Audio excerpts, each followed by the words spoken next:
Hello friends, ಇವತ್ತಿನ recipe ಮಾಲ್ಪೋವ. ಹಬ್ಬ ಹರಿದಿನಗಳಲ್ಲಿ ಮಾಡುವಂಥ ರುಚಿಯಾದ ಸಿಹಿ ಚೆನ್ನಾಗಿರ್ತದೆ, ಟೇಸ್ಟಿಯಾಗಿದೆ. ಒಂದ್ಸರಿ ಈ ರೀತಿಯಾಗಿ ಟ್ರೈ ಮಾಡಿ. ಫ್ಲಫಿ ಆಗಿದೆ ನೋಡಿ, ಚೆನ್ನಾಗಿ ಒಳಗಡೆ ಸಹ ಚೆನ್ನಾಗಿ ಬೆಂದಿದೆ. ಒಳಗಡೆ ಇರುವಂಥ ಮಸಾಲೆ ಎಲ್ಲ ಚೆನ್ನಾಗಿ ಘಮ ಕೊಡ್ತದೆ, ತಿನ್ನಲಿಕ್ಕೆ ಟೇಸ್ಟಿಯಾಗಿದೆ. ಇದನ್ನು ನಾವು ಈವ್ನಿಂಗ್ ಸ್ನ್ಯಾಕ್ಸ್ ಥರನೂ ಯೂಸ್ ಮಾಡ್ಬೋದು.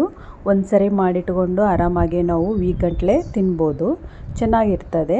ಹಾಗೆ ಮಾರ್ನಿಂಗ್ ಬ್ರೇಕ್ಫಾಸ್ಟ್ ಅಥವಾ ಹಬ್ಬ ಹರಿದಿನಗಳಲ್ಲಿಯೂ ಸಹ ಚೆನ್ನಾಗಿರ್ತದೆ. ಒಂದು ಅರ್ಧ ತಾಸಲ್ಲಿ ಸಹ ನಾವು ಪಟ್ಟಂತ ರೆಡಿ ಮಾಡ್ಕೋಬೋದು, ಈಸಿಯಾಗಿರ್ತದೆ. ಈಸಿ ಮತ್ತು ಟೇಸ್ಟಿಯಾಗಿರುವಂಥ ಬೆಸ್ಟ್ ರೆಸಿಪಿ ಇದು. ಒಂದ್ಸರಿ ಈ ರೀತಿ ಮಾಡಿ ಟ್ರೈ ಮಾಡಿ.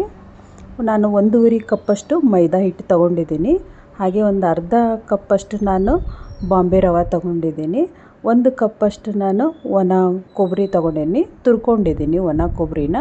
ಹಾಗೆ 1 ಕಪ್ಪಷ್ಟು ನಾನು ಸಕ್ಕರೆ ತೊಗೊಂಡಿದ್ದೀನಿ. ಸಕ್ಕರೆ ಪೌಡ್ರ್ ಸಹ ಮಾಡ್ಕೋಬೋದು. ಇಲ್ಲಿ ಏಲಕ್ಕಿ ಪೌಡ್ರಿ ಹಾಕ್ಕೊಂಡಿದ್ದೀನಿ. ಬಿಳಿ ಎಳ್ಳು ಒಂದು 2 ಟೇಬಲ್ ಸ್ಪೂನಷ್ಟು ಹಾಕ್ಕೊಂಡಿದ್ದೀನಿ. ಕಪ್ಪೆಳ್ಳು 1 ಟೇಬಲ್ ಸ್ಪೂನಷ್ಟು. ಆಮೇಲೆ ನಾನಿಲ್ಲಿ ಬಡೆ ಸೊಪ್ಪು ತೊಗೊಂಡಿದ್ದೀನಿ 1 ಟೇಬಲ್ ಸ್ಪೂನಷ್ಟು. ಹಾಲು ಹಾಕ್ಕೊಳ್ತಾ ಇದ್ದೀನಿ 1 ಕಪ್ಪಷ್ಟು. ನಮ್ಗೆ ಎಷ್ಟು ಕನ್ಸಿಸ್ಟೆನ್ಸಿ ದೋಸೆ ಹಿಟ್ಟು ಥರ ಆಗಬೇಕು ಆ ರೀತಿ ಆಗೋ ತನಕ ನಾವು ಹಾಲನ್ನು ಸ್ವಲ್ಪನೇ ಹಾಕ್ಕೊಂಡು ಈ ರೀತಿಯಾಗಿ ಚೆನ್ನಾಗಿ ಕಲಿಸ್ಕೊಳ್ಳಿ. ಅಂದರೆ ಒಳಗಡೆ ಏನು ಗಂಟು ಉಳಿಲಾರ್ದಾಗೆ ಚೆನ್ನಾಗಿ ಈ ರೀತಿಯಾಗಿ ಸ್ವಲ್ಪ ಹಾಕ್ಕೊಂಡು ಚೆನ್ನಾಗಿ ಮಿಕ್ಸ್ ಮಾಡ್ಕೊಳ್ಳಿ. ನೋಡಿ, ಈ ರೀತಿಯಾಗಿ ಚೆನ್ನಾಗಿ ಮಿಕ್ಸ್ ಆದಮೇಲೆ ಒಂದು ಅರ್ಧ ತಾಸಷ್ಟು ನಾವು ಇಟ್ಬಿಡುವ ತೆಗೆದು. ಅಂದರೆ ಎಲ್ಲ ರವೆ ಇರ್ತದಲ್ಲ ಅದೆಲ್ಲ ಕರಗಿ ಚೆನ್ನಾಗಿ ಮೆತ್ತಗಾಗಲಿ ಅಂತ. ನೋಡಿ, ಈ ರೀತಿ ಆಗಬೇಕು ಹಿಟ್ಟು. ಅರ್ಧ ತಾಸು ಆದಮೇಲೆ ಈ ರೀತಿ ಆದಮೇಲೆ ಒಂದು ಕಡಾಯಿಯಲ್ಲಿ ನಾನು ಎಣ್ಣೆ ಹಾಕ್ಕೊಂಡೀನಿ. ಅಂದರೆ ಅದು ನಾವು ಹಾಕ್ತೀವಲ್ಲ ಮಾಲ್ಪೋವ ಹಾಕಿದ ಮೇಲೆ ಅದೆಲ್ಲ ಮುಳುಗು ಥರ ಇರಬೇಕು ಎಣ್ಣೆ. ಆ ರೀತಿಯಾಗಿ ಇಷ್ಟು ಜಾಸ್ತಿಯಾಗಿ ನಾನು ಎಣ್ಣೆ ಹಾಕ್ಕೊಂಡೀನಿ. ಮೀಡಿಯಮ್ ಫ್ಲೇಮಲ್ಲಿ ಇಟ್ಕೊಂಡಿದ್ದೀನಿ. ಎಣ್ಣೆ ಕಾದ ನಂತರ ಈ ರೀತಿಯಾಗಿ ಒಂದೊಂದನೇ ಸೈಡು ಸ್ವಲ್ಪ ಜಾಗ ಬಿಟ್ಟು ಹಾಕ್ಕೊಂಬಿಡುವ, ಇಲ್ಲಾಂದರೆ ಎಲ್ಲ ಮಿಕ್ಸ್ ಆಗಿಬಿಡ್ತದೆ. ಅದಕ್ಕೆ ಸ್ವಲ್ಪ ಡಿಸ್ಟೆನ್ಸ್ ಇಟ್ಕೊಂಡು ಈ ರೀತಿಯಾಗಿ ನಾನು ಹಾಕ್ಕೊಂಡಿದ್ದೀನಿ. ಒಂದೊಂದೇ ಹಾಕ್ಕೊಂಡ್ರೂ ಆಗ್ತದೆ. ನಮಗೆ ಬೇಗ ಮಾಡ್ಕೋಬೇಕಂದ್ರೆ ಒಂದು 4 ಹಾಕ್ಕೊಂಡು ಈ ರೀತಿ ಜಾಗ ಬಿಟ್ಟು ಹಾಕ್ಕೊಂಡ್ರೆ ಚೆನ್ನಾಗಿರ್ತದೆ.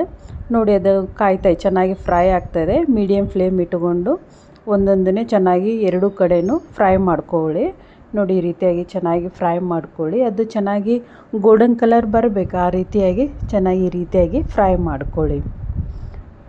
ಸಣ್ಣ ಒಲೆಯಲ್ಲಿಟ್ಟರೆ ಚೆನ್ನಾಗಿ ಬೇಯ್ತದೆ. ಈ ರೀತಿ ಮೀಡಿಯಮ್ ಒಲೆಯಲ್ಲಿಟ್ಟರೆ, ಜಾಸ್ತಿ ಒಲೆಯಲ್ಲಿ ಇಟ್ಕೊಂಡ್ರೆ ನಾವು ಚೆನ್ನಾಗಿ ಹೊತ್ತೋಗ್ಬಿಡ್ತದೆ ಅಂತಂದು ಸಣ್ಣ ಮೀಡಿಯಮ್ ಫ್ಲೇಮಲ್ಲಿ ಇಟ್ಕೊಂಡಿದ್ದೀನಿ ನಾನು.